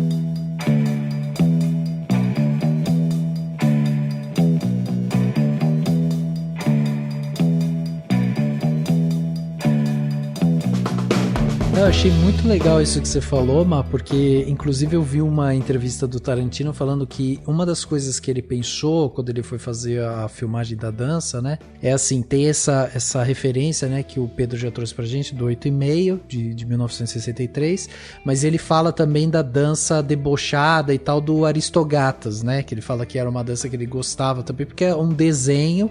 E ele falava disso, mas uma outra coisa que ele também citou foi justamente as cenas de música dos filmes do Godard. E aí ele diz o seguinte, né? Ele diz que a ideia de cenas musicais surgirem do nada era o que ele mais amava nos filmes do Godard, porque elas tornam o ambiente mais amigável, ela traz o público para perto da cena, sabe? Torna tudo mais leve e tal. E aí eu acho que isso se conecta muito também com o que você estava falando antes, sobre essa coisa da não fala, né? Porque é isso que o Dani até comentou sobre o deslocamento, né? O enquadramento que é feito quando eles sentam, logo que eles sentam ali no carro para fazer os pedidos e tal, o Tarantino posiciona a Mia na direita, o Vincent na esquerda, e aí quando ele vai para esse plano médio, enfim, ali um plano mais fechado deles, ele desloca a Mia de um jeito diferente, ele desloca a Mia mais para a esquerda e o Vincent mais para a direita, ou seja, de novo ele faz essa brincadeira de subverter, ele cria um incômodo ali, né, na filmagem, porque não é nessa posição que eles inicialmente começaram, e aí conforme eles vão conversando, e aí pede o milkshake, toma o milkshake e tal, aí você vai vendo que ele vai brincando com essa coisa da câmera, que ele vai aproximando e vai centralizando cada vez mais eles, até o momento em que eles realmente estão posicionados da maneira como eles chegaram, ou seja, aí traz a familiaridade, né, pro público. Inclusive na cena em que aparece o garçom, né, que o Dani até falou que é o ator lá, como que é o nome do ator, Dani? O Steve Buscemi. O Steve Buscemi, é. Inclusive quando aparece o garçom, eles estão completamente opostos. Aí a gente tem a Mia na esquerda e o Vincent na direita, ou seja, eles estão completamente desconectados, estão completamente fora do eixo ali. E conforme vai rolando tudo, aí a gente vai vendo que eles vão se conectando, a câmera vai centralizando cada vez mais eles em tela e tudo mais. E aí quando chega efetivamente na cena da dança, que é para justamente mostrar assim que eles criaram, né, uma conexão, uma afetividade ali e tudo mais, entra isso que o Pedro também estava falando sobre os cortes, porque é muito interessante você ver essa cena. Primeiro, ele começa com um plano aberto e estático, ele só vai trazendo a câmera pra frente, e é um take longo assim, né? De novo a gente vê essa veia da novela vague nele, então ele vai trazendo a câmera pra frente e os dois começam a dançar, então você tá observando os dois dançarem num primeiro momento, mas num segundo momento ele posiciona de novo a câmera como esse terceiro personagem, que é o público, e aí a gente tá no meio deles dançando, porque daí ele pega com a câmera na mão e daí ele vai fazer um take mais próximo do John Travolta, vai mostrar o pé da Mia, sabe, vai mostrar eles dançando, a câmera sacode um pouco mais e tal, e aí ele insere o público efetivamente dentro da dança. E essa questão do corte é interessante porque eu contei, e são só 3 cortes que ele faz nessa cena inteira, desde o momento em que eles sobem no palco e eles começam a dançar, até a hora que tem a transição e a cena acaba da dança, né? Então ele faz 3 cortes só e você tem isso, câmera estática, aí você tem a dança, você tá vendo eles dançar, você tá começando a entender o que tá acontecendo, um segundo momento que é a câmera na mão, você junto com eles dançando, e esse terceiro momento que é um corte de novo quando você dá o adeus à cena, né, assim. Então isso é muito legal realmente, como ele consegue fazer esses posicionamentos com câmera e já contar toda uma história justamente sem precisar falar. É, muito melhor, fica muito mais interessante, e principalmente a nossa percepção é muito melhor. Já dizia o André Bazin, que era muito fã disso. Por exemplo, tem outra cena que eu acho brilhante nesse aspecto, a própria abertura do filme, né? Quando os assassinos estão chegando, nós não sabemos que são assassinos, mas quando eles entram, preparam as armas, a gente pensa, né? Pronto, deu merda. Então, tem uma cena aqui que acontece, que o Jules, ele tá apontando a arma pro cara, se eu não me engano, no momento que ele já dispara, que o cara tem um garoto atrás, o Jules tá direto apontando a arma pro cara sentado, e tem um garoto atrás, tipo, tremendo de medo. E é muito engraçado que dá pra ver a cara, porque ele enquadra exatamente o garoto no meio, ou seja, o garoto tá desesperado, e isso reforça muito esse efeito de tensão, fica mais interessante. E quando ele corta pro cara sentado na cadeira, você consegue ver o Vincent lá atrás, que ainda assim vai participar da cena, e ele não precisa cortar para mostrar o Vincent respondendo, ele já responde dali mesmo, né? Eu tenho muita curiosidade com essa sequência, porque o que ela representa? São 2 assassinos chegando de dia, falando sem parar para matar pessoas, né? Cobrar, matar pessoas, enfim. Tem um filme dos anos 60 chamado Os Assassinos, que o filme abre com uma cena também assim. Só que qual é a diferença? São 2 assassinos chegando sem falar nada, eles não falam nada, e é de noite. E eles também estão indo matar um cara, sabe? É muito brilhante a releitura que o Tarantino pega algumas questões pra brincar, né? Quase todo filme do Tarantino é sobre cinema, quase todo, né? Talvez o Oito Odiados não seja tão grande assim, embora dá pra você trazer alguns detalhes de outros filmes. Inclusive nessa cena, né, Pedrão, a hora que o Julius começa a recitar lá a passagem bíblica, né, o enquadramento tá focado nesse cara que tá sentado e você vê o Vincent atrás puxando a arma. Sim, exatamente, a tensão vai aumentando. Daí você fica, caraca, o cara tá recitando um negócio bíblico e o outro de trás puxou a arma, por quê? É justamente a primeira vez que a gente tá sendo apresentado a essa dinâmica deles, que é, todas as vezes que o Julius fala essa passagem bíblica, eles matam todo mundo, né? Exatamente, a tensão vai aumentando porque ele tá preparando a arma, cara, muito bom, muito bom. E é interessante pensar, porque assim, ele cita isso e eles matam.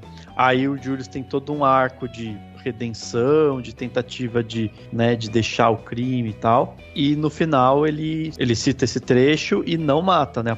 Chega a apontar a arma lá pro personagem do Tim Roth, não mata o Tim Roth, né? E fala pra ele ir embora. Que vai ter também mais um impasse, só que ele já constrói a cena mais fazendo o famoso impasse mexicano, onde cada um aponta uma arma pra outro, que tem cães de aluguel, enfim. E que tudo bem, não foi ele que inventou, já tem em outros filmes também. Aqui o que eu acho interessante é que ele faz isso, ele não corta, ele monta a cena e o Vincent entra por último, né, numa marcação de cena muito bem definida, mas em nenhum momento chega a soar como insultante, né, pra nossa inteligência.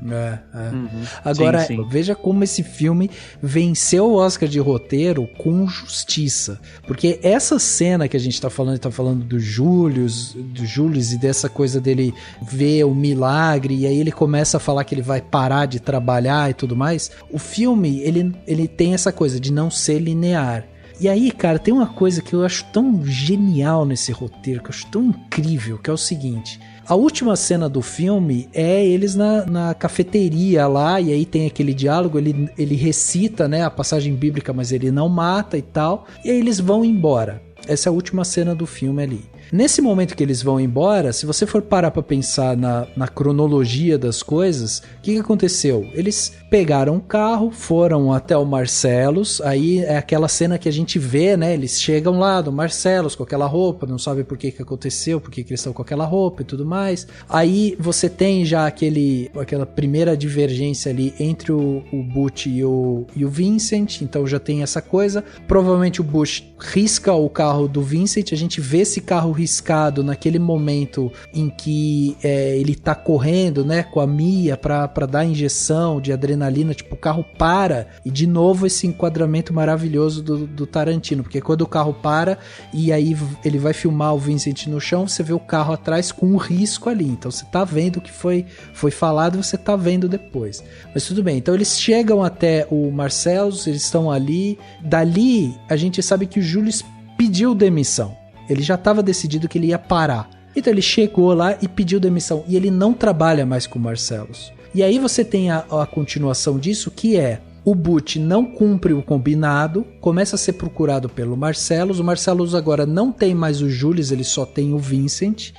Então o Marcellus vai junto com o Vincent atrás do Butch, né, na casa dele. E aí, olha essa construção. Por isso que eu acho que esse roteiro é inacreditavelmente bom. Porque olha essa construção. Quando o Bush, ele tá indo embora da casa dele, né? Depois que ele mata o Vincent e tudo mais, ele para o carro e daí ele vê o Marcellus na frente dele. Aquela cena é uma referência muito clara à Psicose. Em Psicose que tem exatamente essa cena.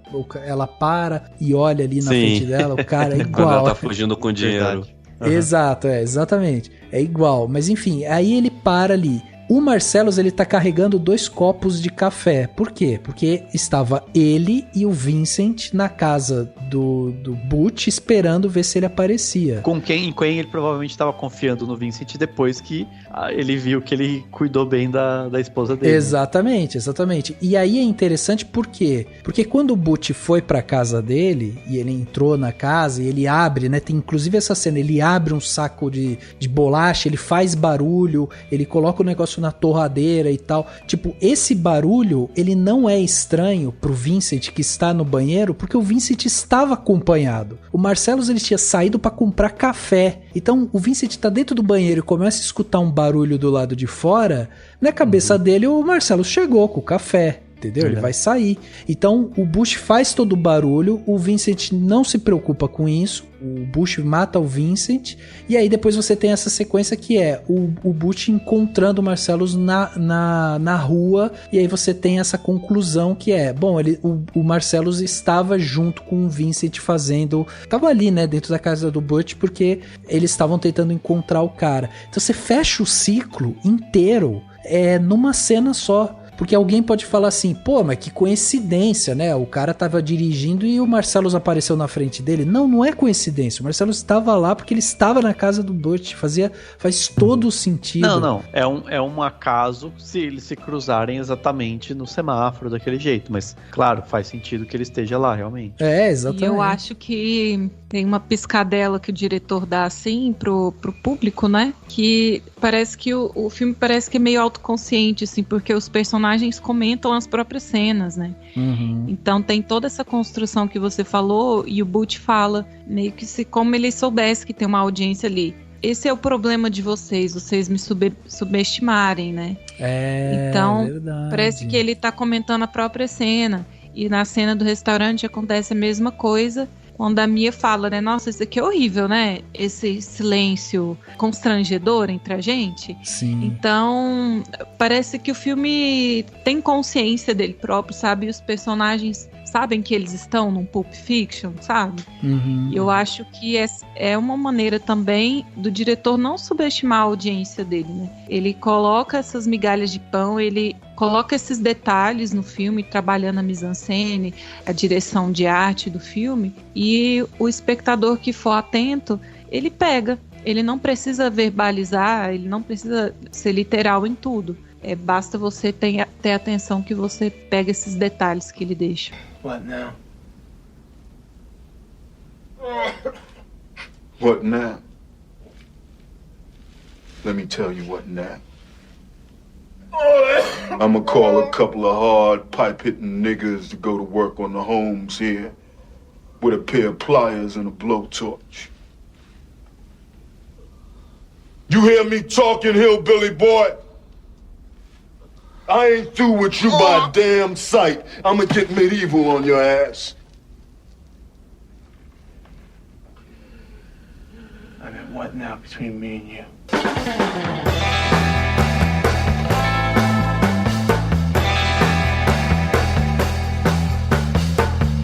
brincadeira que começa aqui, essas referências, essa ideia, essa teoria que todos os filmes do Tarantino se passam em um só.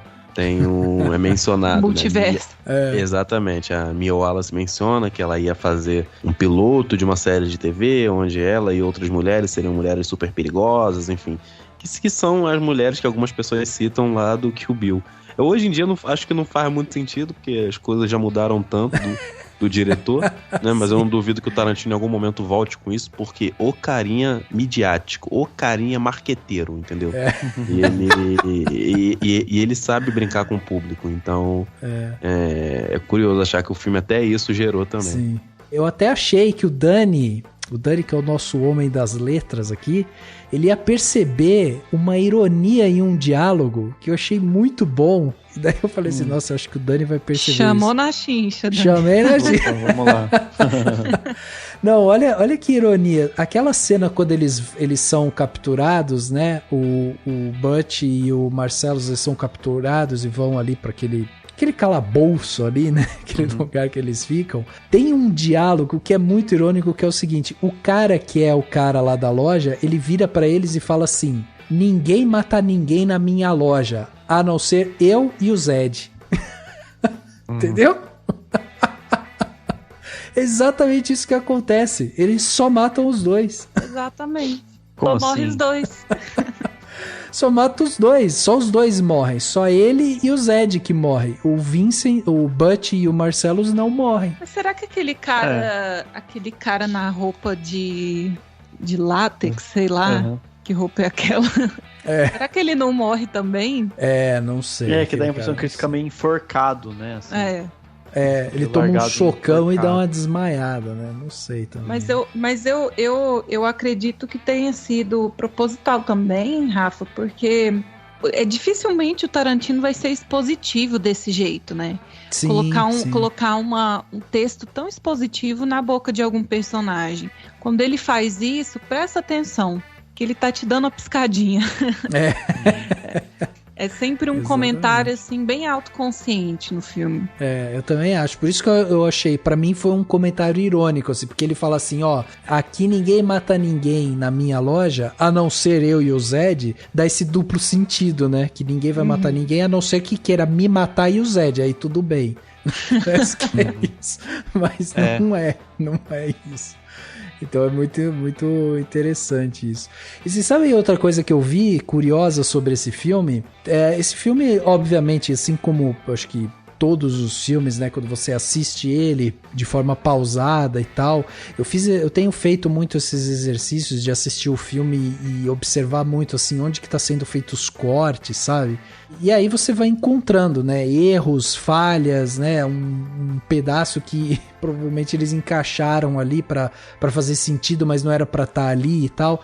Então esse filme, obviamente, tem vários momentos que isso acontece, né? Por exemplo, a própria cena do tiro lá no Jules e tal, a primeira vez que aparece eles já tem a marca de bala atrás, sabe? Então, tipo, fica meio estranho assim, porque depois o cara sai atirando, mas já tinha a marca de bala. Mas, tipo, isso é uma coisa que a gente só consegue reparar depois, né, que vê o filme.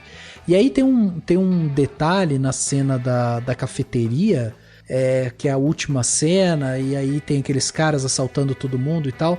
Tem um momento que o cara lá, que é o assaltante, ele pega aquele gerente e enfia a cabeça do gerente no balcão e fica falando pro cara, você vai ter que falar pra todo mundo ficar calmo e eles vão ter que me obedecer e tal. Quando ele tá dando esse diálogo ali com o cara, você vê alguém da produção no reflexo do caixa. Tem uma caixa registradora, e você vê um reflexo de uma pessoa ali. E aí, olha que incrível isso. O Tarantino viu isso, e aí nos créditos do filme ele colocou o nome do cara e do lado ele colocou Coffee Shop. Já que não deu pra pagar na pós, né? Vamos assumir. Não tem a ver com reflexo, é porque o cara fala, né? Ele fala assim, eu sou só um coffee shop. em vez de falar que é um gerente do coffee shop, ou que ele é só, então, tipo, ele tá falando a empresa, sei lá. E aí eles colocaram um coffee shop, acho que porque o cara fala isso também. Que ele é um coffee shop. Ele falou assim, eu sou só um coffee shop, com quem diz, tipo, isso aqui, né? O que eu vi foi o oposto, que ele pegou o nome da pessoa que era da produção e colocou ali, porque ela apareceu por engano, entendeu? Foi isso que eu li, agora eu não sei. Vamos ter que investigar isso daí. Sim, porque eu entendi que é o cara mesmo, sabe? Em vez de estar gerente do coffee shop, tipo, garçom, sabe assim, dono do coffee shop, colocaram só coffee shop, né? Mas enfim, mas essas piscadelas também até nos créditos que às vezes rola, né, assim. Sim, e uma coisa que eu acho que tem muito a ver com filme saber que é um filme, né, o filme ter momentos em que você sabe que é como se, né, o que vocês comentaram, né, que as pessoas sabem que que são personagens, né, de um pulp, não sei o que, até me lembra aqueles momentos do quadrinhos da Mônica, né, que eles citam, falam assim, mas quem me criou? E aí tem alguém desenhando eles lá mesmo, assim. Sim. Ou que eles saem do quadrinho, né, e tal. Meio que ele tem esses elementos, né, nesse filme. Mas isso tem... Eu gosto muito justamente das escolhas, do como as histórias vão sendo colocadas, né. Então tem a questão do Jules, que eu comentei, que ele tem um arco dramático.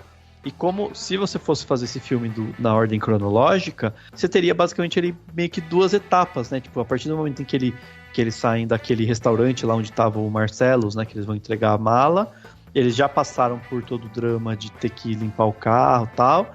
Depois disso, você teria basicamente o Julius iria embora, né? Ele sairia de cena. E teria toda a história do Vincent com a Mia e logo depois indo ver as coisas do Butch e sendo morto e a história do Butch terminando, né?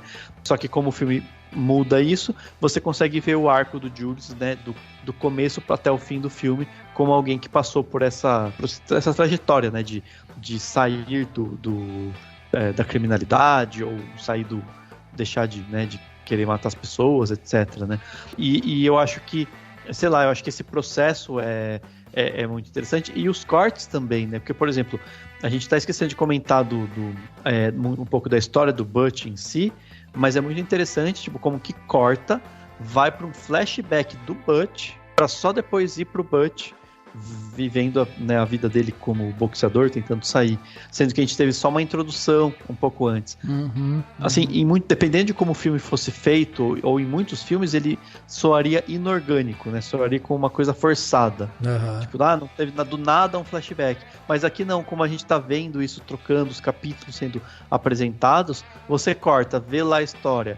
E é sensacional, né? A forma como a história é contada. O Christopher Walken tá sensacional, né, contando aquela história, e tem também a simbologia do relógio, né, eu comentei do tempo, né, de como o tempo é sempre tá sempre alternando entre algo que demora, algo que se estica, que se estende, e uma urgência, né, isso tem muito a ver com o relógio, com o tempo que vai ser também um MacGuffin também pro Butch voltar lá e encontrar, né, todos aqueles empecilhos todos antes dele conseguir fugir e tudo mais com a namorada dele. Então eu acho legal isso, assim, como essas coisas combinam justamente pra gente se sentir quase como se esses personagens estivessem querendo ver um jeito de terminar aquela história, sabe? Tipo, como se eles estivessem falando assim, eu preciso sair desse filme, tipo, esse filme que precisa acabar.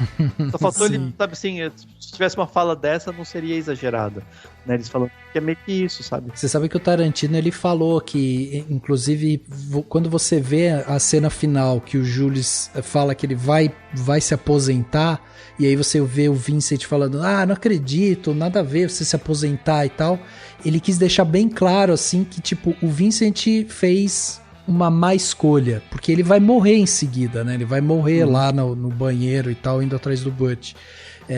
E o Jules não, o Jules tá vivo, entendeu? Ele meio que, já fazendo uma super interpretação, assim, o personagem do Samuel L. Jackson, ele é esse cara crentão, né, que acredita na intervenção divina, num ato de Deus, e o Vincent, ele fica tentando justificar tudo. Só que se você parar pra pensar, ele teve várias intervenções divinas, assim. Sempre que ele vai no banheiro, é uma oportunidade dele sair da enrascada, entendeu? Mas ele sempre volta para a situação. Então foi uma, foi duas, na terceira já não teve mão de Deus mais. E aí ele se ferrou mesmo. Ele é morto, né? Mas eu acho que até nesse sentido, assim... Interessante dessa questão da montagem, né, é que o filme, na primeira sequência, ele já dá esse recado de que vai ser um filme picotado, né, porque a gente tem a cena do casal ali no restaurante, e aí quando a ação vai começar de fato, ele joga o logo do filme, um musicão tocando no fundo e interrompe aquela ação. Então você já sabe que vai ser um filme episódico, assim, né, que vão ter essas partes. Então, ele já vai te habituando com isso. Então, quando tem esse flashback, não soa estranho. Mas ele consegue diluir essas histórias e elas não perdem a força, né? Acho que muito pelo fato delas estarem interligadas e ter pontos em comum entre uma história e outra, mesmo eu interrompendo a história do Samuel L. Jackson e do Vincent em vários momentos, ele dilui essa história em vários pontos da narrativa, assim, elas continuam fortes até o final, porque elas se entrelaçam, né? Exatamente. E você falou do banheiro.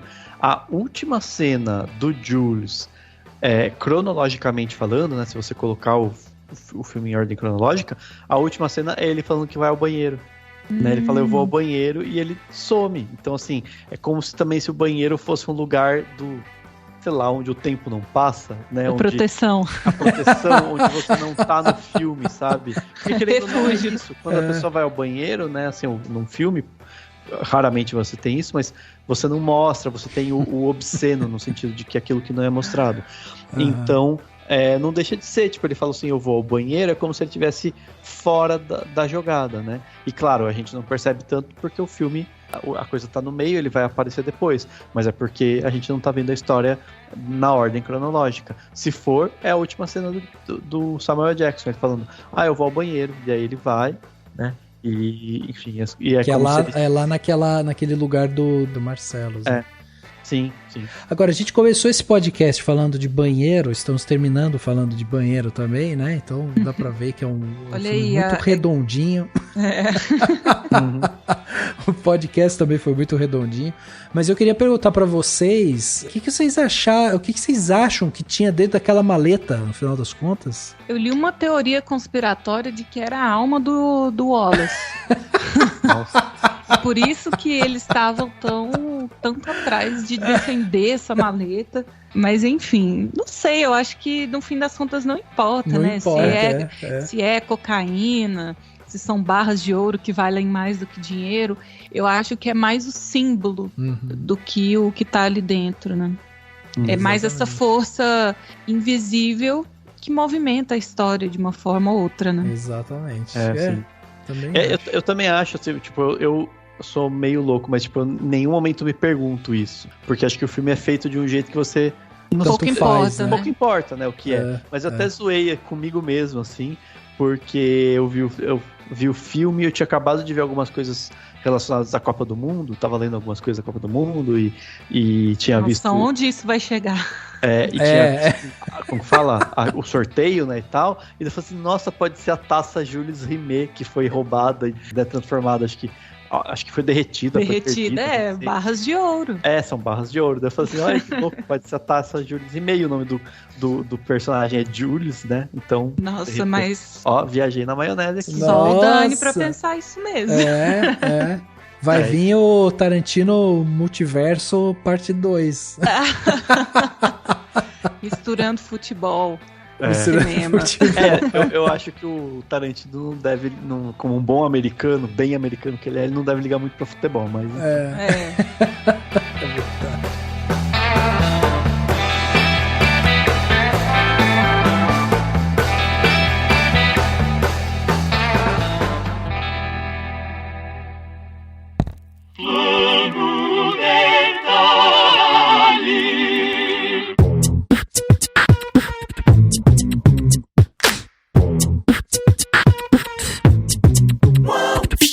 Plano plano detalhe da semana, né? Aquele momento aqui onde a gente dá dicas, né, pros nossos ouvintes, para você poder aproveitar. A primeira grande dica, obviamente, é assista Pulp Fiction, né, de novo. Se você não assistiu, assista a primeira vez. Se você já assistiu, volta, revisita o filme, porque, olha, é um filme excelente e ele não envelheceu mal. É um filme muito bem dirigido, que você vai gostar, vai ser um ótimo entretenimento. E que está na HBO Max, né? Isso. Acho que é HBO, tipo só lá.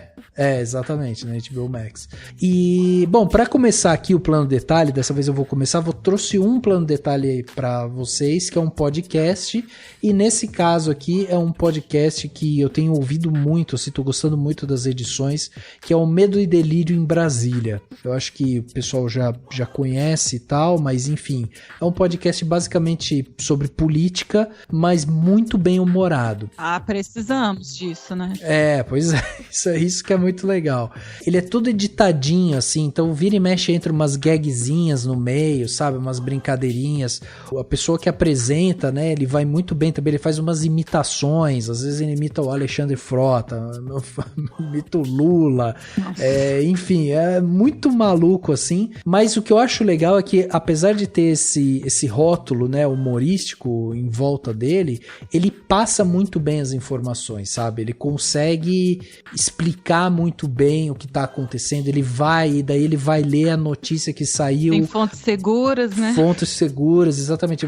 Esse artigo aqui saiu matéria de fulano de tal da Folha de São Paulo, matéria de fulano de tal que saiu no Correio Brasiliense, sei lá. Então ele vai pegando várias fontes, passa pra gente, e é uma maneira muito, muito legal, assim, de ouvir. Ele passa a informação de uma maneira que, apesar de você ver que tá acontecendo um monte de bosta, né? Mas você consegue dar umas risadas ali com o jeito que ele passa a informação, então é um jeito leve de passar a informação, e por isso fica esse meu plano detalhe aqui para vocês. Certo? Lembrando, né, vocês que tudo que a gente tá falando vai ter link aqui no post desse podcast, então se você não pegou alguma coisa, vai lá no post, vai estar lá escrito quem indicou o que, os links e tudo mais. Mar, o que você trouxe de bom pra gente, de plano detalhe, nesse podcast tão especial aqui? Bora lá. Nossa, agora que eu parei pra observar, tá super musical as minhas indicações. Vamos lá. E nada influenciáveis, assim. Vou indicar coisas de pessoas que eu conheço, mas é bom mesmo, tá, gente? Pode ir. Entendi. Vai ter a Anitta? Não, calma. Vou começar indicando um podcast do meu colega, do meu amigo Leandro Luz, que é um dos meus 4 mosqueteiros, né? Lá no Plano Sequência. Ele começou faz algumas semanas já com um projeto novo que chama Um Disco, Um Filme. E aí é o Leandro Luz e o amigo dele, o Gabriel Ritter, e em cada episódio eles comentam um filme e um álbum, né? Um disco que se relacionam entre si. E é super interessante, o programa leve, divertido, bem musical. Então indico pra vocês lá o podcast do meu amigo Leandro, Um Disco, Um Filme. Continuando nas indicações musicais, eu quero indicar para vocês um clube de assinatura. Olha! Tá? Se você pudesse dar a esse luxo, chama Noise. Não sei se vocês conhecem. E o lema deles é tipo assim, tendências vêm e vão, mas os discos de vinil são eternos. A gente tá vivendo esse momento de resgate aí dos vinis, né? E eles têm um clube de assinatura de LPs lá, que vem junto com a revista deles, que chama Revista Noise, né? E aí você pode comprar avulso esses box que eles disponibilizam. Vem sempre um disco de vinil exclusivo e uma revista que é tipo um material de apoio mesmo, falando sobre o disco, falando sobre música em geral. É bem legal. Então, se vocês tiverem interesse, é uma coisa bacana para quem tem uma vitrolinha em casa aí. Chama Revista Noise, que é o arroba lá do Instagram deles. E por fim, eu quero indicar uma coisa. Eu não sei se vocês acompanharam, mas a minha irmã mais velha, ela teve no The Voice do ano passado. E agora ela tá lançando o primeiro CD dela, né? Que chama Afrodisíaca. Gente, não é por nada não, já ouvi em primeira mão. Tá absurdo, assim, esse CD que minha irmã fez com incentivo público, sabe? Tem muitos anos já que ela tá com esse projeto e o CD tá belíssimo. Tem bastante dessa influência dela de música africana, mas assim, escutem, gente. Érica Ribeiro, Afrodisíaca. Ela já lançou o primeiro single lá no YouTube, nas plataformas de música, Spotify, Deezer, não sei o que e tal. E acompanhe, porque esse CD aí vai ser maravilhoso, gente. Érica Ribeiro, Afrodisíaca. Que demais, que demais. Porra, tá aí. Então fica essas dicas maravilhosas aqui que a Má trouxe pra gente. Faltou pouco pra Anitta, hein, Má? Você falou que era todo de jeito que você conhecia, tá ali, mas ela não precisa de divulgação, né? A minha irmã precisa, ela não. É verdade, tem toda a razão, não precisa mesmo. Pedrão, o que você trouxe de bom pra gente aí, de plano detalhe, nessa semana? Então, vamos lá. Tem o Tarantino's Mind, um documentário brincando com essa teoria do Tarantino. Eu acredito que ele seja muito famoso, talvez seus ouvintes já conheçam, mas caso não tenha, vale a pena o ouvinte ir lá, vai se divertir, que é com o Celton Mello, com o Seu Jorge, enfim. É bem interessante. Não, e é muita explosão de cabeça, né, meu? É bem legal, bem legal. Tem um documentário sobre o Tarantino, é difícil de achar na internet, mas se eu não me engano está no Telecine, que se chama Os 8 Primeiros, contando o início de carreira ali do Tarantino. E o que eu acho curioso é que eles não... tudo bem, eles não contam e não exploram como eu gostaria, mas eles mencionam o acidente com uma turma, né, que deixou a relação deles por um tempo já dividida, né? Hoje em dia acho que eles já se falam, eles já têm contato, não sei se é a mesma coisa, mas tanto que a filha da Uma Turma tá no filme do Tarantino, né? Ou Era Uma Vez em Hollywood, né? A Mia Hawke. Mia Hawke, o nome dela? Acho que sim. Acho que é. Nossa, agora eu lembrei, o nome dela é Mia. Curioso. É Maia, Pedrão. Maia, né? Maia, isso. Mia, Maia. Pô, podia ser Mia, ia ser muito mais interessante. Podia ser Mia, Errou aí em uma. Não, é engraçado que eu sigo ela no Instagram e esqueci. Deve ser porque eu mando mensagem toda hora e ela nunca me responde. Pode ser. E por último, vai ser difícil encontrar na internet, mas podem entrar em contato comigo nas redes sociais, que qualquer coisa eu mando o link. É o segundo filme do Tarantino, né? O Aniversário do Meu Melhor Amigo. Filme bem precário que ele fez, ele esconde esse filme, ele não comenta muito sobre esse filme, é praticamente impossível achar na internet. Até o momento, pelo menos da última vez que eu pesquisei, era difícil. Mas ele é interessante como ele já revela algumas nuances que o Tarantino vai usar em sua filmografia. O nome é My Best Friend Birthday, alguma coisa assim. Enfim, o link vai estar, acredito, aqui, se tiver na internet. Sim. Ou entre em contato comigo que eu posso passar o filme. Muito bom, muito bom. E aí, Dan, vamos fechar o plano detalhe? Vamos lá, vou dar uma dica só. Aliás, Rafa, você sabia que eu ia justamente dar a dica do Medo e Delírio em Brasília? É mesmo? Eu tava aqui anotado, você falou, eu falei assim, eu fiquei assim, vocês estavam tudo falando, não tava prestando atenção que eu tava procurando outra dica. Porque eu tô meio, enfim, andei meio sem tempo ultimamente. É que nem quando alguém comenta alguma coisa do filme que você ia comentar. Exatamente. Não, mas e assim, tava muito tipo, eu fiquei, nossa, enfim. Só que assim, tem épocas que eu tô, sei lá, consumindo mais coisas, aí você fala, tá bom, então vou indicar tal e tal coisa, tá tudo bem. Mas no caso aqui foi, ultimamente eu tava meio sem tempo, então não tem muita novidade. Mas eu vou indicar um podcast também que eu ouvi nessa época agora, um pouco antes do Oscar, já faz umas 2 semaninhas aí que eu não ouço os episódios novos, que é um outro podcast de cinema e que eu não conhecia, né, achei lá aleatoriamente, até tentei achar redes das pessoas, não achei tanto, mas vou procurar mais, que é um podcast chamado Cinema Etc., né? É um projeto bem bacana, são umas conversas bem leves também, bem gostosas, né? Assim, falando eu ouvi os relacionados ao Oscar, dos filmes indicados e tal, achei bem bacana a forma como eles conduzem os bate-papos e ao mesmo tempo é uma coisa bem leve, bem assim, sabe, dando umas dicas, comentando de um jeito despretensioso, mas ao mesmo tempo com uma visão até e algumas coisas bem diferentes, sabe, do que eu estava pensando, uma forma de enxergar as coisas de um jeito diferente que eu não estava vendo em outros podcasts, e entrou para minha lista aí de muitos, né, tem vários podcasts que eu ouço, que eu tenho, eu sou assim, né, tipo, eu não ouço todos os episódios de todos, mas eu tô sempre acompanhando, e esse daí acho que entrou aqui na minha listinha, então eu vou indicar também para todo mundo. E você não precisa deixar de ouvir o Cinemação para ouvir esse, você pode ouvir todos juntos, inclusive. É verdade, tá aí.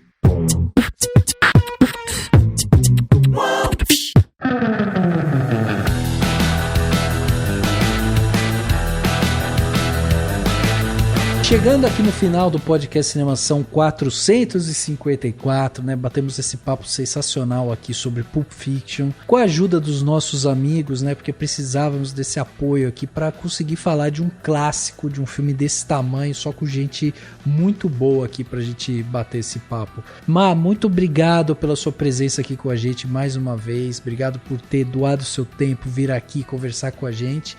E deixa o convite, Má, se as pessoas quiserem te ouvir, onde que elas te ouvem, onde que elas vão acompanhar seu trabalho, suas redes sociais, enfim, né?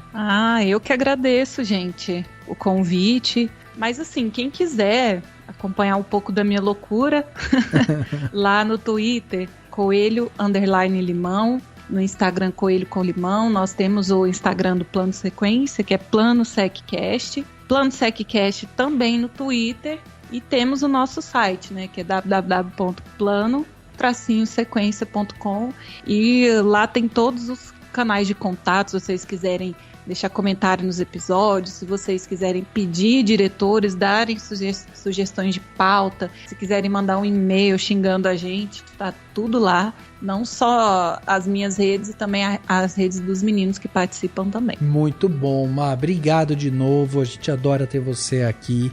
Pedrão, muito obrigado pela sua participação aqui nesse podcast. É sempre maravilhoso ter você aqui com a gente. Você sabe do carinho, da felicidade que a gente tem em ter você aqui. Então, muito obrigado. E deixa aí, né, o convite para quem quiser aprender mais sobre cinema com você, nosso professor aqui, onde que te encontra, quais são as redes. Professor, ótimo. Se os amigos meus ouvissem isso, iam me zoar tanto. Mas assim, sabe que é sempre um prazer estar aqui, vocês são uns irmãos, né? Tanto que hoje, se o site resiste, também é por participação de vocês. É só vocês pesquisarem no site, YouTube ou no seu agregador de podcast favorito, canal Claquete, que vocês vão achar todo o nosso conteúdo. Particularmente, se você gosta de Tarantino, passa então no nosso canal, que nós temos, sei lá, uns 2 ou 3 vídeos sobre o Tarantino, que é um diretor que eu gosto muito, é um dos meus favoritos. Ele é muito bom para você estudar as técnicas de cinema, e nós temos vídeos falando exatamente sobre isso. Técnicas de cinema, como ele monta a composição das cenas dele, enfim, vai ser bem legal, e você consegue achar no YouTube procurando o canal Claquete Filme Tarantino. Aí você vai conseguir achar. Bom, é isso, muito obrigado pelo convite. Valeu, Rafa, valeu, Dani, valeu, Marina. Valeu, Pedrão, valeu. Dan, obrigado também pela sua participação aqui, mais um primeiro episódio de filme clássico desse ano ainda. Sim, exatamente. Primeiro que a gente comenta um filme com mais tempo, né? E sim, espero que todo mundo goste, e vamos tentar fazer de outros, inclusive, enfim, alguns talvez menos esperados, mas tão bons quanto. E é isso, obrigadão, obrigado Pedrão pela participação, obrigado Marina por ter vindo aqui gravar com a gente, e enfim, obrigado a todo mundo que tá ouvindo. E lembre-se sempre, gente, se um dia alguém estiver apontando uma arma pra você e fazendo perguntas, não responda com what, nem o que vai dar ruim. Gesticula. Gesticula. Balança a cabeça. Pede pra repetir, fala assim, por favor, eu não sei responder. Isso aí, fica a dica, fica a dica. O podcast Cinemação 454 fica por aqui, a gente se vê no próximo.